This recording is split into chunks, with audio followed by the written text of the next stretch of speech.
नमस्कार विद्यार्थियों, मैं धीरज कुमार गुप्ता, सहायक आचार्य हिंदी, राजकीय महाविद्यालय कामा, आप सभी का हिंदी की ऑनलाइन शिक्षण कक्षाओं में स्वागत करता हूं।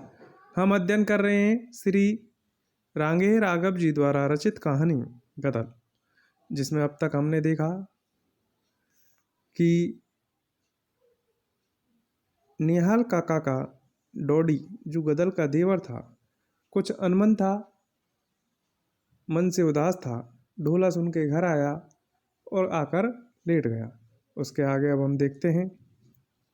अब दृश्य हमारे सामने मौनी के घर का है, जहाँ पर गदल मौनी को गरम गरम रोटी के साथ आम की चटनी देती है।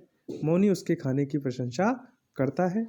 मजाक में ही गदल उससे नई दूसरी लुगाई लाने के लिए कहती है कि मेरा कोई भरोसा नहीं कि मैं कब चली जाऊं, या बूढ़ी हो गई हूँ, तो तुम तुम्हारे लिए एक और ले आओ, जिससे तुम्हारी उस पर हुकूमत तो बनी रहेगी। मौनी यह कहकर हंसने लगा कि तुम्हें भी कोई लड़ने वाला चाहिए। और खाना खाने के बाद गदल ने उसे हुक्का दे दिया। वह हुक्का पी ही रहा था कि गिरिराज नाम का एक व्यक्ति आता है। तो मौनी उसे बुलाता है और वह गदल के पूर्व गांव का ही है।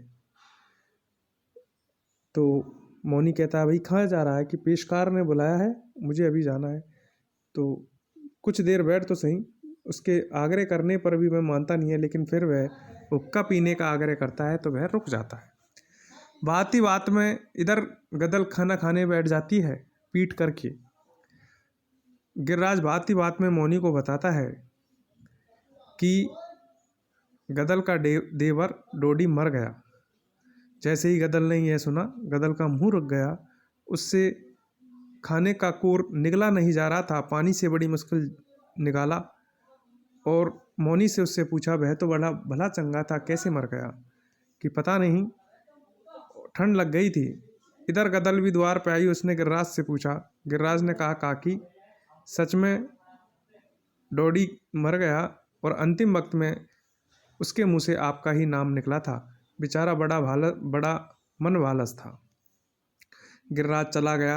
गदल ने अपने पति मौनी से प्रार्थना की, अगर मैं वहाँ जाना चाहती हूँ, मेरा देवर मर गया। गिरिराज ने कहा, नहीं, अब वो तेरा देवर नहीं है, अब तुम्हारा संबंध इस घर में हो चुका है, इसलिए तुम वहाँ नहीं जा सकती। उसने शक्ति दिखाने का प्रयत्न किया। गदल ने काफ़ी विनम्र निवेदन किया, फिर शक्ति से कहा कि नहीं, तुम अब जब वहाँ नहीं जा सकती, और उसे उठाकर वो अंदर ले आता है और दरवाजे पर खाट लगाकर सो जाता है। गदल मन महसूस कर रह जाती है और अंदर ही अंदर मन में रोने लगती है। रात्रि के अंतिम पहर में गदल वहाँ से मौका पाकर निकल जाती है और अपने पूर्व घर में पहुँच जाती है। जैसे ही वह वहाँ पहुँचती है, इधर मौनी रहकर तड़पता है, हिम्मत नहीं होती। गांव में हल्ला करे, लठ के बल पर गदल को उठा भी लाए, पर मन कर रहा है उसकी ससुरी की टांगें तोड़ दे। उसकी जो भाभी है, दुल्लो ने व्यंग में कहा, उसकी लुगाई भागकर नाक कटा गई। वह खून सा घूंट पीकर रह गया। गुजरों ने सुना तो कहा, अरे उस बुढ़िया के लिए क्या खून खराबा करवाएगा? अभी तो तेरा उसने खर्च ही क्या किया है, 2 जून रोटी खाई, तुझे भी तो टिक्कड़ खिलाकर गई है। मौनी क्रोध से भड़क गया। घोट्टा का गिरास सुना गया था। जिस वक्त गदल पहुंची, उस वक्त उसके घर में पटेल बैठे हुए थे। निहाल ने कहा, खबरदार, भीतर पाँव ने धरियो, क्यों लौट आई? पटेल चौंका। उसने भी कहा, अब क्या लेने आई है बहू? गदल बैठ गई। कहा, जब छोटी थी तब मेरा यह देवर मेरे पति के संग मुझे देखने आया था, और जब मरद चला गया तो मैंने सोचा इसी की छत्र छाया में जी लूँगी, पर मरने के बाद वह मुझे न रह सका तो क्या करती? अरे मैं नहीं रही तो इनसे क्या हुआ? 2 दिन में ही काका उठ गया। इनके सहारे मैं रहती तो क्या होता? पटेल ने कहा, पर तूने बेटा बेटी की उम्र भी ना देखी बहू। गदल ने कहा, उम्र देखती के इज्जत, ये कहो मेरी देवर से रारथी खत्म हो गई। ये बेटा है, मैंने कौन बरादरी के बाहर नेम किया जो मुझ पर दबाव बना रहे हो? जवाब मैं पंचायत में दूंगी। बेटों के बरादरी पे मुँह पर थूका। अब तब तुम सब कहाँ थे? सो कब? पटेल ने आश्चर्य से पूछा। तो उसने कहा कि इसने मेरे मर्द के कारज में केवल 25 आदमियों को खाना खिलाया। उसने कहा कि भाई सरकार का ही कानून है, कानून तो बहुत सारे हैं, दिन दहाड़े कोई की भैंस खोल कर लाई जाती है, मेरे ही मर्द पर कानून था क्या? यूं न कहोगे बेटों ने सोचा अब खर्च करके क्या करेंगे, कायर कहेंगे।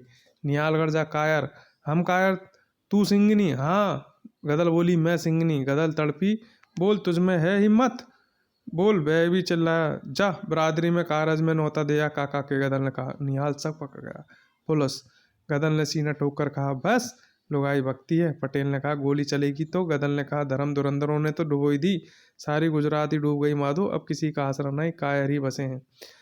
फिर उसने कहा, मैं करूँ प्रबंध? हाँ मैं। उसकी आंखों में पानी कराया, वह भरते वक्त मेरा नाम लेता गया, मैं उसका प्रबंध करूँगी। इस तरीके से उसने उसका प्रबंध करने का निश्चय किया। नौता बटने लगे। इधर गिरिराज ने मौनी को सारा घटनाक्रम सुनाया तो मौनी ने कहा, चाहे कुछ भी हो जाए, उसने गदल ने दरोगा को रिश्वत भी पहुंचा दी थी। और जब मौनी ने ये सुना तो ये कहा कि तेरे मन की नहीं होने दूंगा गदल, चाहे कुछ भी हो जाए।